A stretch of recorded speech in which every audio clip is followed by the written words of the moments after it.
Mr. Chairman,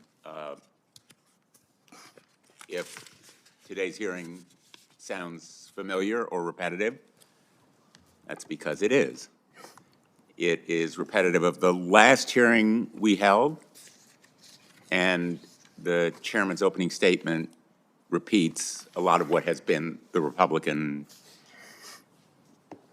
mantra. I was inclined to say diatribe, but essentially to repeal the ACA.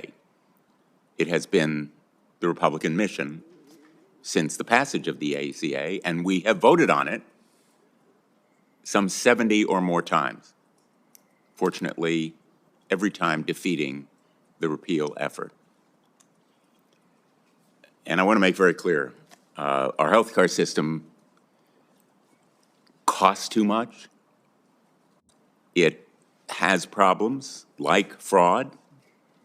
It is far from perfect. So the chairman saying that I implied that there are no problems with our healthcare system, I think somewhat misstates what I've said in the past. Anybody consuming healthcare knows how expensive it is.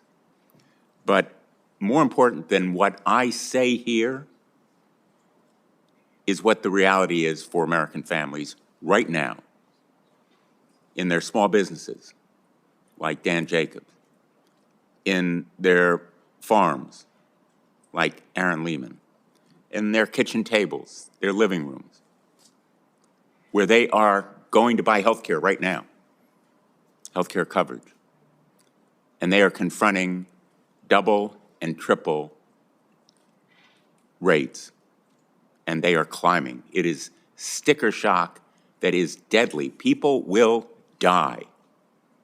People will die if they can't afford health insurance. So far more important than what I say here is what the United States Senate does tomorrow. The question is whether it will extend the health care tax credits that have made insurance affordable for millions and millions of Americans, including small businesses, farmers, and others. Across the country, more than 20 million Americans are facing an average premium increase of 114%. That's doubling as a result of the loss of these subsidies. In both my home state of Connecticut and the chairman's state of Wisconsin, where Mr. Dan Jacobs is from, a family of four earning $66,000 per year and hoping to hang on to some benchmark plan they have right now will see their premiums more than triple. That's just one example. I could go through a variety of others. I've done it before in hearings that we've had here and speeches that we've made on the floor. But tomorrow is decision day. And we can talk all we want about defining the problem and concocting solutions, and I agree we ought to look at reforms to make the Affordable Care Act better and cut the costs of health care and insurance. But let's extend the health care subsidies so we can save millions of Americans the awful fate of going without health care insurance. We don't have the luxury of time. We don't have the leisure to delay.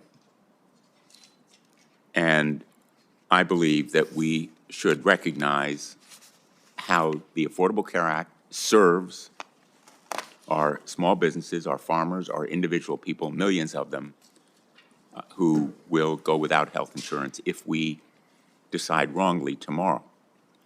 I am particularly thankful to Dan Jacobs, a chef and small business owner from Wisconsin, and Aaron Lehman, a farmer from Iowa, who have agreed to testify today to share their stories. They are just two of the millions of Americans who rely on the Affordable Care Act and whose health care insurance premiums are about to skyrocketing or have already sent sticker shock throughout the American public. There's no question that we need to crack down on the brokers engaging in fraudulent behavior and take action to constrain healthcare costs. But let's resolve to come together to do the right thing for the American people and extend these healthcare subsidies. Thank you, Mr. Chairman.